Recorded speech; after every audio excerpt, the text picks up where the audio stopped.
cette règle-là. Et là, ça, c'est ce qu'on appelle l'autonomie de la raison. Donc cette raison, elle deviendra autonome. On va le voir dans le dernier domaine, dans le cours qu'on appelle le devoir, avec un monsieur qui s'appelle surtout, voilà, Emmanuel Kant. Voilà. Maintenant que nous avons compris la conscience, nous pouvons dire qu'elle peut présenter des forces, mais aussi elle peut présenter des faiblesses. Donc, quelle est la première force qu'on peut donner ici à la conscience? D'abord, elle nous permet ici d'être éclairés. Et si elle nous permet d'être éclairés, donc c'est de nous différencier des animaux, mais aussi donc de nous hisser, vous voyez bien, au sommet de la hiérarchie des êtres de la nature. Donc l'homme est l'être supérieur de la nature. L'homme est maître de la nature grâce à cette conscience-là. Et cette conscience peut nous permettre après de prétendre à ce qu'on appelle la liberté. Voilà.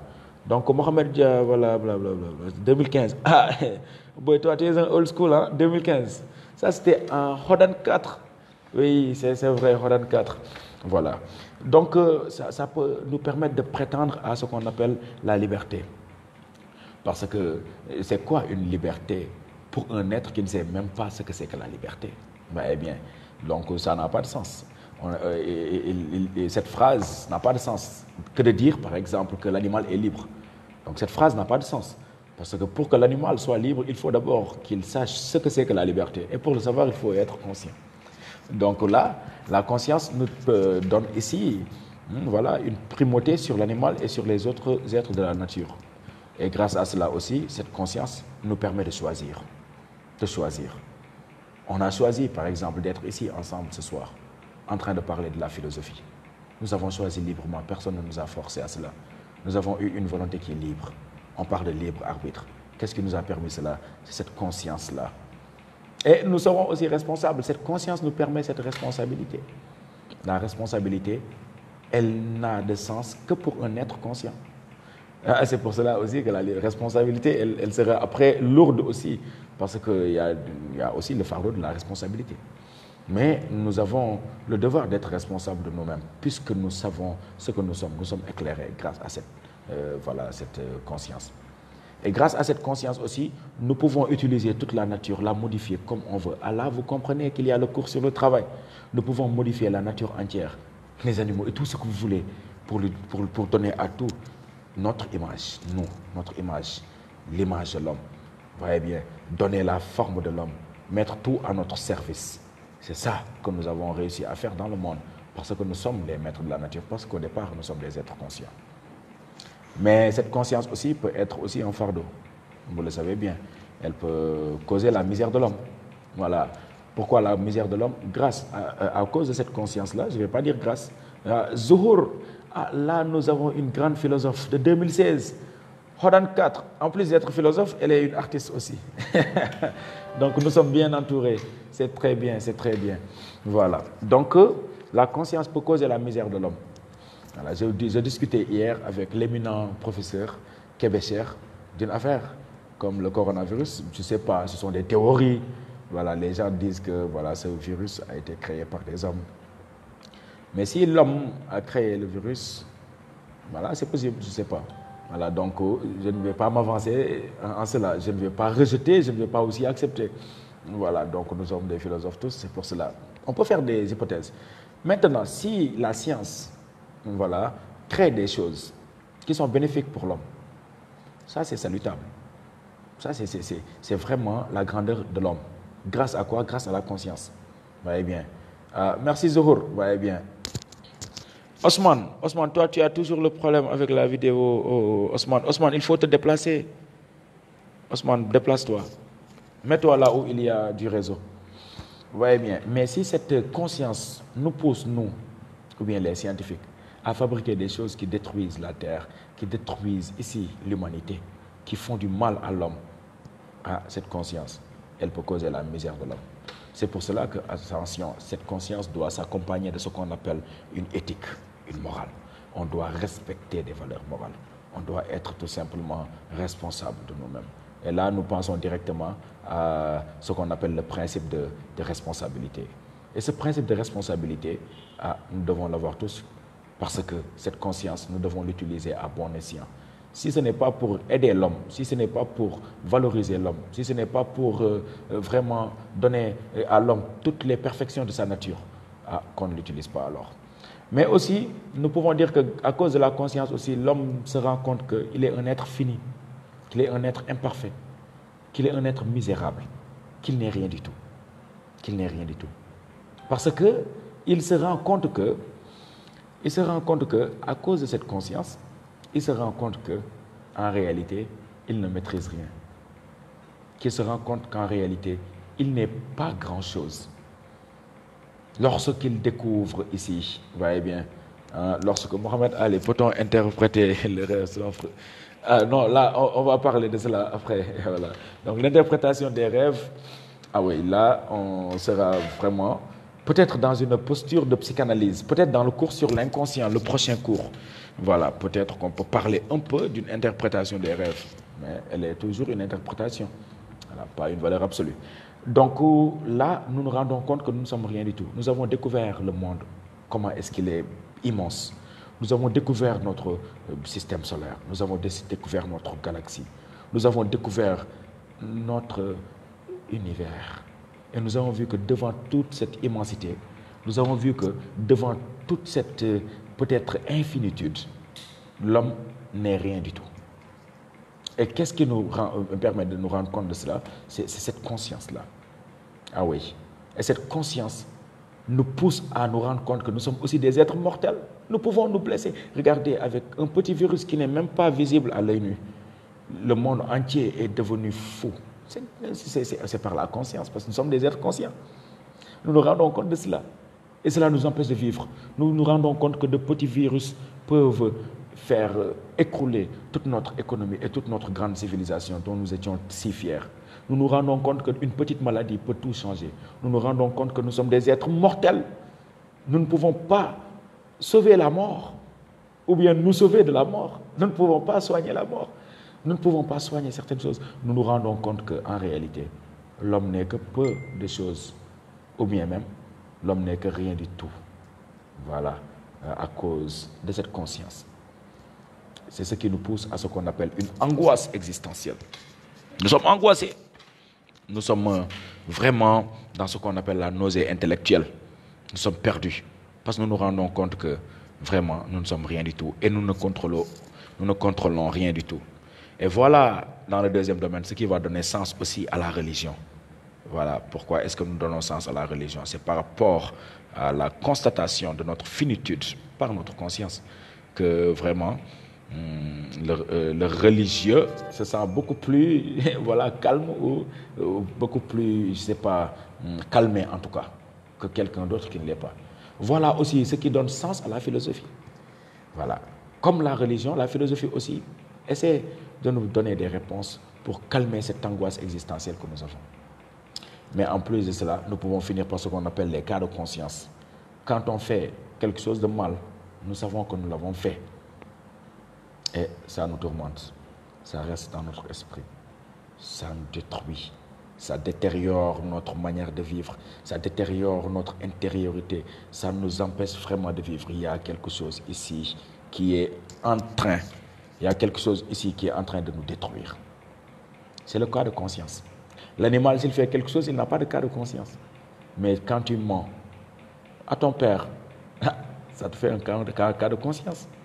Quand tu tues, quand tu fais le mal, ça te fait un cas de conscience. Donc cette conscience-là peut être aussi un fardeau qui peut nous empêcher de vivre. Voyez bien. Qui peut aussi nous empêcher d'être heureux. Donc nous sommes restés pour l'instant autour du mot conscience. On a défini la conscience, on a donné ses différents degrés et après on a montré ses forces, peut-être et aussi ses faiblesses. Maintenant, on va réfléchir sur la notion de sujet substantiel. Et donc dans cette partie-là, voilà, je vais essayer d'aller plus vite pour qu'on puisse avoir le temps de qui. Voilà. Demande, toi, là où tu es, qu'est-ce qu'il y a? Voilà, il y a des questions qui commencent à tomber. Il y a notre ami Osman, on dirait que maintenant tu as une bonne connexion. Il nous demande, la conscience fait-elle de l'homme un être à part? Voilà. Donc ça, c'est une bonne question, mais c'est une dissertation, Osman. On peut répondre par une thèse et peut-être une deuxième thèse aussi. Peut-être même faire une synthèse. Voilà. Donc là, quand on a réfléchi dans le grand 2 sur la question du sujet substantiel, voilà, quand on dit substantiel, vous entendez substance, qui vient du latin sub, qui signifie qui est en dessous, ce qui est en dessous, donc ce qui est caché. Et stare, état, donc c'est l'état de ce qui est en dessous, donc qui est en dessous et qui reste permanent, qui fait ce que tu es. Donc ça ne se manifeste pas, c'est en dessous et ça reste permanent. Donc ça, c'est une affaire donc qui est personnelle, qui ne met pas en rapport le sujet avec son monde extérieur, qui ne met pas voilà, le sujet en rapport avec autrui. C'est un rapport qu'il entretient avec lui-même. Donc ici, lorsqu'on parle donc de sujet substantiel, forcément, on parle du sujet qui est défini par cette pensée, ou bien par cette âme, ou bien par autre chose qu'il entretient dans un rapport singulier, privé, avec lui-même. Là, donc, le monde extérieur est remis en cause. Autrui est remis en cause. Rien n'est une certitude que ce qui est en moi, ce que j'entretiens en moi-même. C'est pour cela qu'on a vu au début, dans cette notion de sujet substantiel, un monsieur qui s'appelle Ibn Sina, ou bien Avicenne, c'est la même chose. Donc Ibn Sina s'appelle aussi Avicenne. Donc Ibn Sina, c'est un dualiste aussi, voilà, parce qu'il a défini l'homme par deux substances, ou bien par deux éléments, par le corps et l'âme.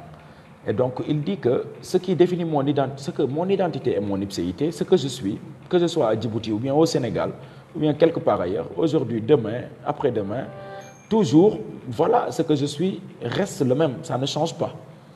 Donc si ça reste le même, alors ce qui définit ce que je suis ne doit pas changer. Les élèves de S vont comprendre qu'une constante définit une constante. Mais une variable ne peut pas définir une constante. Donc si ce que je suis ne change pas, alors ce qui me définit ne doit pas changer. Et comme que je suis deux, corps et âme, il faut que je cherche entre les deux qu'est-ce qui est permanent, qu'est-ce qui ne change pas. Et il a fait une théorie qu'il a appelée la théorie de l'homme volant. Et à l'issue de cette théorie, il s'est rendu compte que, voilà, le corps peut changer, le corps peut se modifier, le corps peut être, peut-être, on peut penser même une existence sans corps. Voilà. On peut penser une existence sans corps. C'est une hypothèse. Voilà, c'est une hypothèse.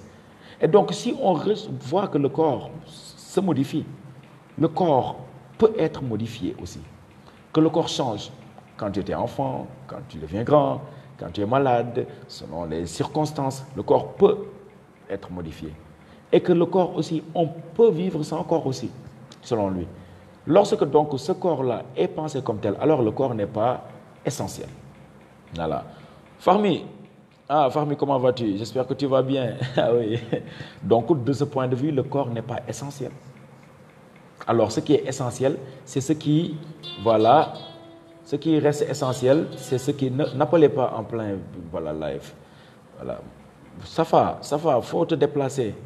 Va voir un endroit où il y a de la connexion. Vous voyez bien.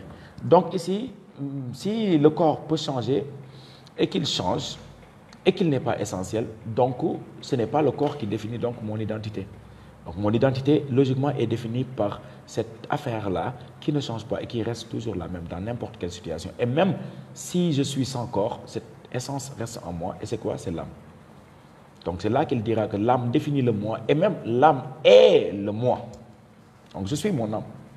Donc si l'âme est le moi, donc c'est l'âme qui définit mon identité et mon ipséité. Donc si je suis moi-même, c'est grâce à mon âme. Voilà, je compte même suivre. Ah oui, merci beaucoup, Farmi, merci beaucoup. Voilà, tu seras le bienvenu parmi nous. Oui. Donc voilà.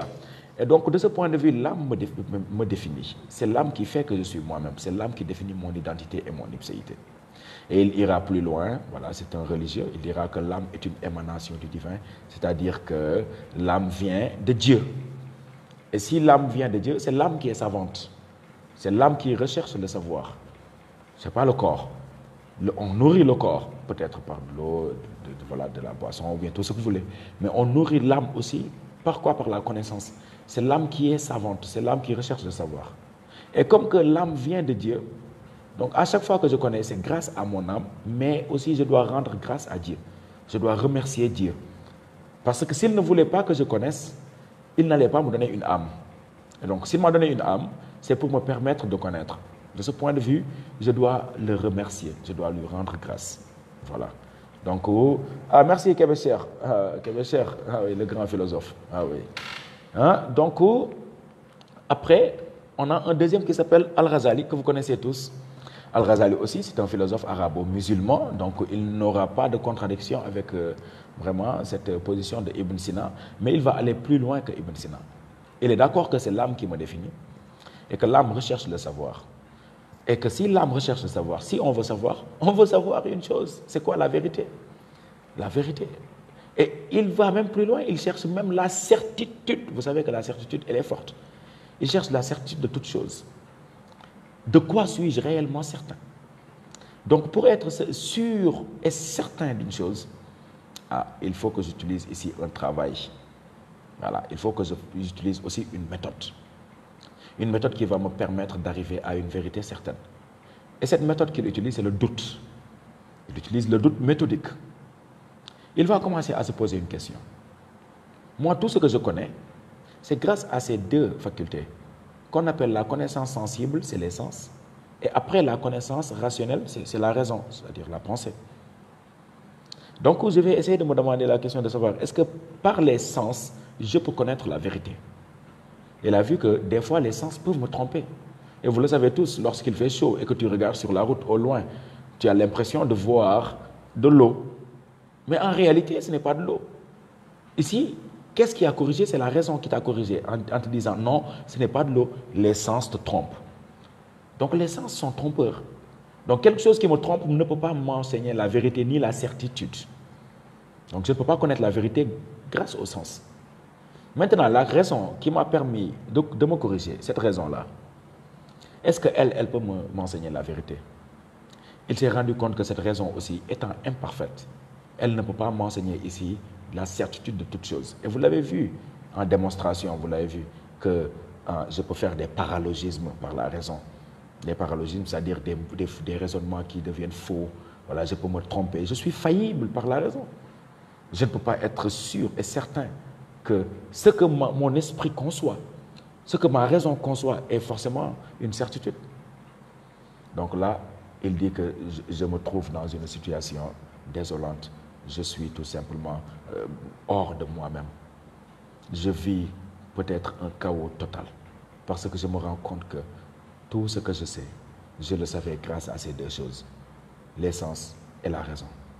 Et maintenant, comme que je me suis rendu compte que aucune des deux ne peut m'enseigner la vérité, alors il n'y a rien de sûr et certain que je connaisse jusqu'à présent.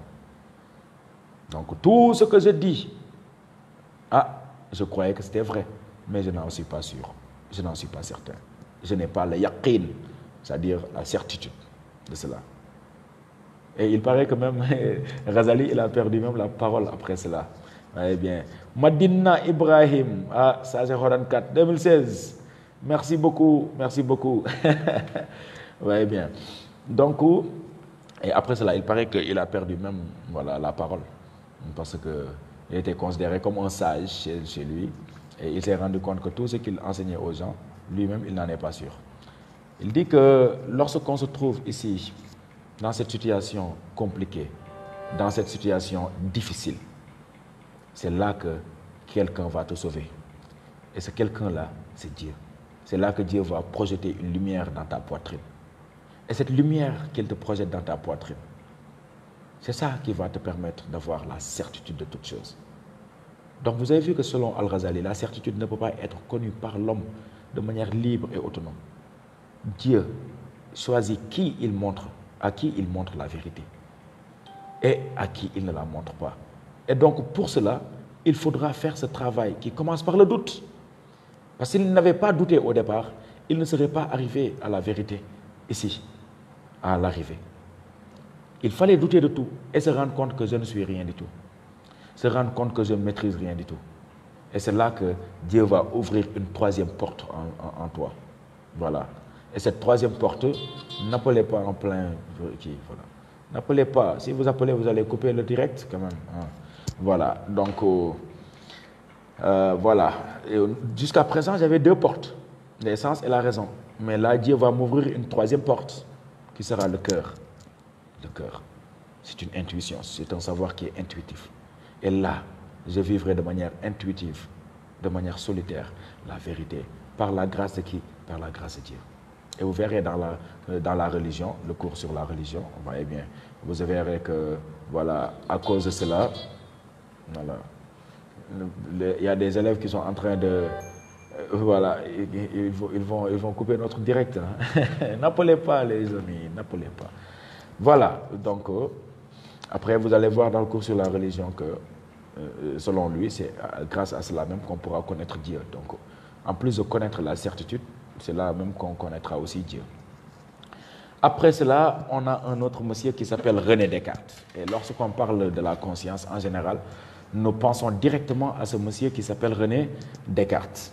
Descartes aussi, il avait beaucoup de connaissances, voilà. Mais à un moment donné, il s'est posé une question de savoir, voilà, est-ce que je suis vraiment sûr de ce que je connais, de tout ce que je sais? Est-ce que je suis sûr et certain que c'est la vérité absolue? Voilà. Donc lui-même, donc vous voyez qu'il commence à faire la même démarche que Al-Ghazali, c'est-à-dire il commence à douter de toutes les connaissances. Il doute des cahiers, il doute du professeur. C'est là même qu'il dira cette phrase mythique, les cahiers au feu, le maître au milieu. C'est-à-dire il faut brûler les cahiers, il faut brûler aussi le maître. Voilà.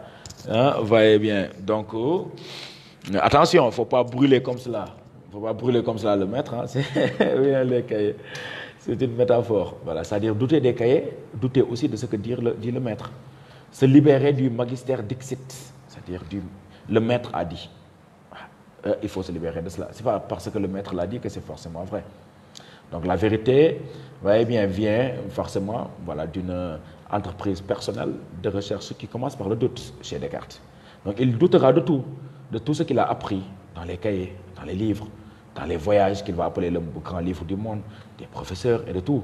Il doutera de tout, il doutera de son existence, il doutera d'autrui, de l'existence d'autrui, du monde, il doutera de l'existence de Dieu. Et c'est là qu'on parlera du doute hyperbolique, c'est-à-dire du doute exagéré, quoi. Il doutera de tout. Voilà. Donc, voilà. Voilà, nous voilà encore vivre et travailler dans la maison socratique.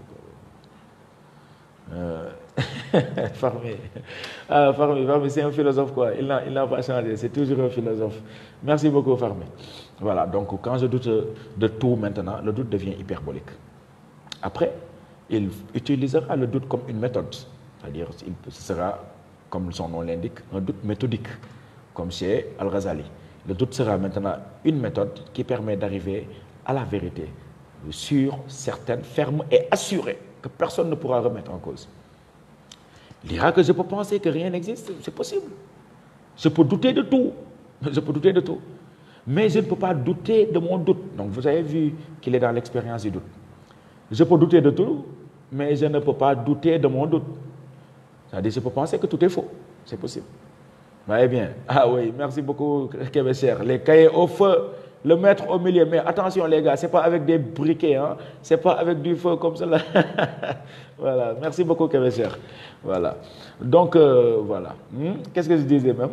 Donc, je peux penser que tout est faux, mais je ne peux pas penser que je ne pense pas. Parce que pour penser que je ne pense pas, il faut nécessairement que je pense. Donc là, c'est clair. Et c'est distinct, c'est évident que je pense. Parce que pour penser que je ne pense pas, il faut nécessairement, voilà, que je pense. Et il est clair que je pense. Voilà. Et il est distinct que c'est moi qui pense. C'est mon activité. Donc il est évident que je pense. Et s'il est évident que je pense, alors je pense devient une vérité. Voilà. Une vérité indubitable. C'est-à-dire une vérité, voilà, dont on ne peut pas douter. C'est-à-dire qu'il faut accepter nécessairement. Mais il ne va pas s'arrêter à là. Il va dire, mais pour penser, il faut être. Parce que si je n'étais point, je ne pourrais point penser. Donc si je n'existais pas, si je n'étais pas, je ne pourrais pas penser. Donc forcément, pour penser, il faut être, il faut exister. Vous voyez? C'est pour cela qu'il dira que pour penser, il faut être. Car si je n'étais point, je ne pourrais point penser. Et comme que je pense, donc je suis. Voilà la célèbre phrase de Descartes. Je pense, donc je suis. Cogito, ergo sum. Je pense, donc je suis. Voilà. Attention, des fois nous pouvons nous tromper sur le mot donc ici, en pensant que c'est une implication, c'est-à-dire penser d'abord et être ensuite. Non, non, il n'y a pas de décalage chez Descartes. Il n'y a pas de décalage. Penser est égal à être. Il y a une égalité. Pour penser, il faut être. Pour être, il faut penser. Vous voyez bien, pour être ici, un être pensant, il faut penser. Donc, en tant que sujet, si on ne parle pas des autres choses, en tant que sujet, penser et être, c'est la même chose chez Descartes. Penser est égal à être. C'est pour cela que c'est la pensée qui va définir l'existence de l'homme, l'identité de l'homme. C'est la pensée, c'est-à-dire la conscience, qui va définir l'identité de l'homme. L'homme sera un être pensant. C'est pour cela qu'il dira que je suis une res cogitans, c'est-à-dire une chose qui pense, une chose pensante, une substance pensante. Vous avez vu? Et Yacoub, lui, il est en Russie, le grand philosophe de la TS5. C'était en 2016, je pense. Voilà, 2016, Yacoub. Voilà, bienvenue. Voilà, bienvenue. Je ne sais pas comment est-ce qu'on dit bienvenue en russe, mais bienvenue. Vous voyez bien. Donc, je suis une substance pensante. Donc, lui aussi, il était un dualiste. Il y a deux substances. La substance étendue, c'est le corps. Et la substance pensante, c'est l'âme. Je suis mon âme et j'ai un corps. Vous avez entendu la différence. Je suis mon âme. Je suis défini par mon âme. Et j'ai un corps. Donc, le corps ne me définit pas. Il m'accompagne simplement. Donc, il est simplement utile, peut-être. Mais il n'est pas moi. Il y a une distinction. Vous voyez bien. Merci beaucoup, Kébécher. Penser, c'est être. Être, c'est penser. Merci. Voilà, c'est ce que disait Descartes. Donc, je suis mon âme. Vous voyez bien. Et donc, si je suis mon âme, forcément, alors, ah oui, et je suis une substance pensante. Je suis une res cogitans. Et l'âme, c'est quoi? L'âme, c'est la pensée selon lui. Chez Descartes, il n'y a pas autre chose dans l'âme que la pensée. Il n'y a que la pensée dans l'âme. C'est pour cela qu'il va dire que l'âme est une substance dont toute la nature et tout l'être, voilà, et toute l'essence du moins, hein, n'est que de pensée. L'âme est une substance dont toute la nature et toute l'essence n'est que de pensée. C'est-à-dire, âme est égale à pensée. Il n'y a pas une zone inconsciente dans l'âme. Tout est transparence à soi. Maîtrise de soi.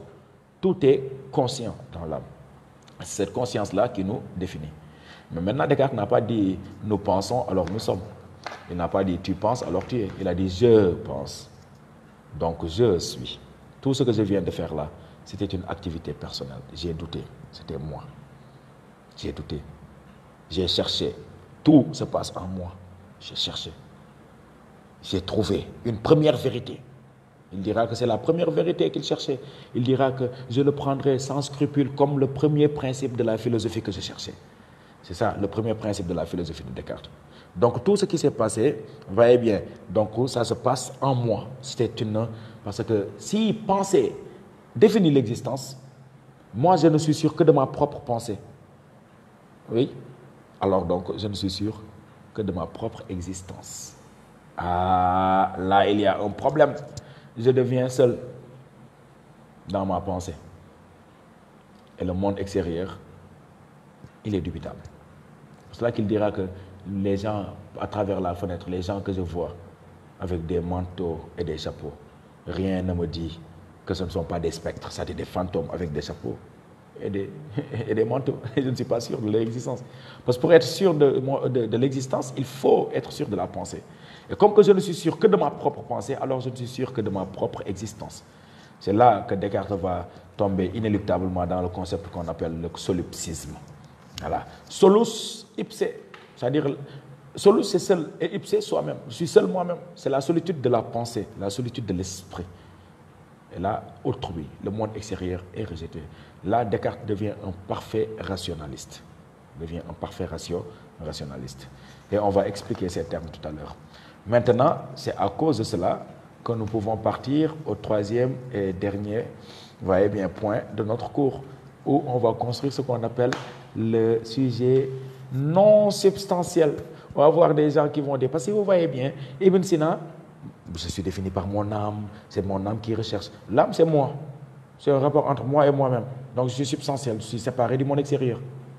Si vous voyez, avec Al-Ghazali, la connaissance intuitive, le cœur, la lumière que Dieu a envoyée dans ma poitrine, tout cela, c'est moi qui le vis. Je ne le partage pas avec les autres. Le sujet est substantiel. Mais là, on va voir le sujet non substantiel.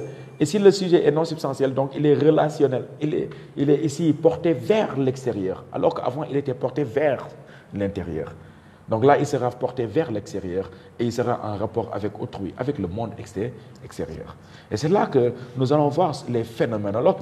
Voilà, vous voyez bien, quelqu'un comme Husserl qui va dire tout simplement, qui va rejeter le solipsisme cartésien, qu'on peut résumer sur cette phrase: toute conscience est conscience d'elle-même. Le solipsisme de Descartes. Toute conscience est conscience d'elle-même. Retour sur soi. Husserl va dire non. La conscience n'est pas une unité, elle est un rapport. Voyez bien, elle est un rapport, elle est une relation. J'ai conscience que je suis en train de vous parler. J'ai conscience que je suis dans une salle de... Voilà, je ne sais pas quoi. J'ai conscience qu'il y a un ventilateur au-dessus de moi. J'ai conscience que vous êtes là en train de me suivre. Donc, conscience, rapport. Et ce rapport-là, c'est avec quoi? C'est avec le monde extérieur. Donc la conscience se pose toujours sous un rapport, selon Husserl. C'est pour cela qu'il dit Descartes est parti beaucoup trop vite en besogne. Je ne peux pas dire je pense donc je suis. Non, non. Quand je dis je pense, je dois dire je pense à. Je pense à. Parce que je ne peux pas dire je pense, ça n'a pas de sens. Je pense à. Et si je pense à quelqu'un ou à quelque chose peut-être, qui ne sont pas en moi, mais en dehors de moi, qui sont dans le monde extérieur. C'est là que Husserl va constituer, vous voyez bien, ce terme-là qu'on appelle l'intentionnalité, en disant que la conscience est une intention, une visée. La conscience, elle est tout simplement une visée du monde extérieur. Elle va toujours se mettre en rapport avec le monde extérieur. Je pense à sortir, je pense à ma mère, je pense à la fenêtre devant moi, je pense à mes amis. Donc c'est un rapport, voyez bien, avec le monde extérieur. S'il n'y avait pas de monde extérieur, il n'y aurait pas de conscience. Je ne serais conscient de rien du tout. Et la conscience n'aurait pas de sens. Donc la conscience et le monde extérieur, selon lui, ne peuvent pas être séparés. C'est pour cela que, selon lui, toute conscience est conscience de quelque chose. Vous avez vu? Toute conscience est conscience de quelque chose. Voilà. Et l'autre qui s'appelle Jean-Paul Sartre, que vous connaissez bien, il dira que la conscience s'éclate vers le monde extérieur. Elle s'éclate vers le monde extérieur pour se remplir de connaissances. Donc tout ce que je sais, je suis sorti de moi-même. Ma conscience est sortie d'elle-même pour aller pêcher cela dans le monde extérieur, pour s'éclater vers le monde extérieur et se remplir de connaissances. Tout ce qui se passe en moi, ce sont des interactions avec le monde extérieur. C'est pour cela qu'il dira que la conscience n'a pas de dedans. Elle n'a pas de dedans. Elle n'est que du dehors. Voilà, elle n'est que du dehors. Le dehors, c'est quoi? Le dehors, c'est le monde extérieur. Donc, toute conscience est conscience de quelque chose. Comme le disait Husserl, vous avez vu qu'ici, ils ont la même disposition. Voilà. Voilà. Donc, après cela, les autres aussi, qui sont dans cette notion de sujet non substantiel, c'est ceux qui vont poser ce qu'on appelle une conscience empirique. Vous voyez bien, une conscience empirique. Donc là, il faudra définir d'abord le terme empirisme. Ces termes-là, on va les définir empirisme, parce que là, vous avez appris trois. Vous voyez bien, parce que la philosophie, voilà, se nourrit de ces trois choses-là. La phénoménologie, l'empirisme et aussi le rationalisme. Vous avez vu un rationaliste avec Descartes, vous avez vu deux phénoménologues avec Husserl et Sartre. Là aussi, on va voir les empiristes. Les empiristes sont ceux qui disent que tout ce qu'il y a ici dans mon entendement, c'est-à-dire ma conscience, est venu du monde extérieur. Et pour entrer en moi, c'est passé par les 5 sens. Oui. Vous avez vu les gars, là où Descartes et Al-Ghazali disaient que les sens sont trompeurs, il ne faut jamais se fier aux sens, il ne faut jamais faire confiance aux sens. Nous voyons maintenant que les empiristes vont dire, la base de la connaissance, ce sont les 5 sens. Je connais grâce aux 5 sens. Toute connaissance a une base sensible. Donc tout ce que je sais vient du monde extérieur et est passé par ces 5 sens pour pouvoir être en moi. Donc là, les sens qui étaient insultés avant, sont réhabilités par les empiristes. Et les empiristes qu'on va voir, comme par exemple Locke et Bergson, tous les deux, ils pensent que la conscience peut être vue comme étant une mémoire. C'est pour cela que quelqu'un comme Locke, comme John Locke, vous dira que la conscience est acquisition et accumulation du passé. Voilà, tout ce qui se passe, tout ce que tu perçois, toutes les perceptions qui se passent autour de toi, tout ce qui se passe autour de toi est gardé, stocké dans ce qu'on appelle la conscience. Et si on parle de stockage, les gars, vous savez bien ce que c'est que le stockage. Vous avez des disques durs, vous avez des cartes mémoire, vous avez des mémoires de téléphone et tout cela. Donc c'est ça, cette mémoire-là qui est la conscience. C'est ce qui me permet une forme de permanence dans mon être. Vous voyez bien. Donc c'est ce qui me permet une permanence. Pourquoi? Parce que dans ma conscience, dans ma mémoire, j'ai des souvenirs et je sais que ces choses-là, c'est moi qui les vis. Si on efface la mémoire de quelqu'un, il n'est plus lui-même. L'être soi-même disparaît. Il ne sait plus qui il est.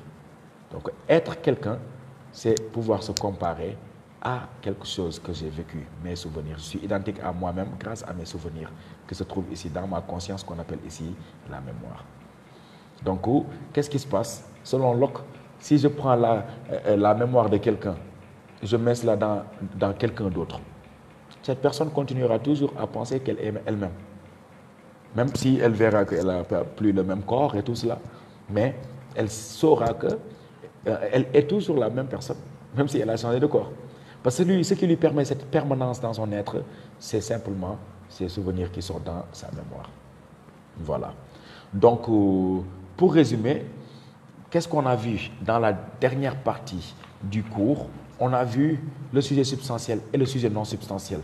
Et dans cela, nous avons vu 3 grands mouvements de la philosophie qu'on appelle le rationalisme. Le rationalisme, c'est quoi? Vous entendez ratio, raison, la raison. Les rationalistes, c'est ceux qui pensent que toute connaissance est basée sur la raison.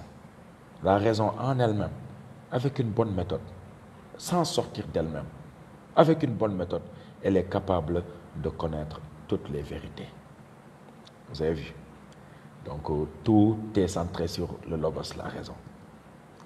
Les phénoménologues, ils disent que conscience et monde extérieur ne peuvent pas être séparés. Ces deux s'impliquent mutuellement. S'il n'y a pas de monde extérieur, je ne pense plus, parce que je ne pense plus à rien du tout. Et si je n'ai pas de conscience, je ne peux plus remarquer le monde extérieur. Donc, le monde extérieur n'a de sens que s'il est pensé.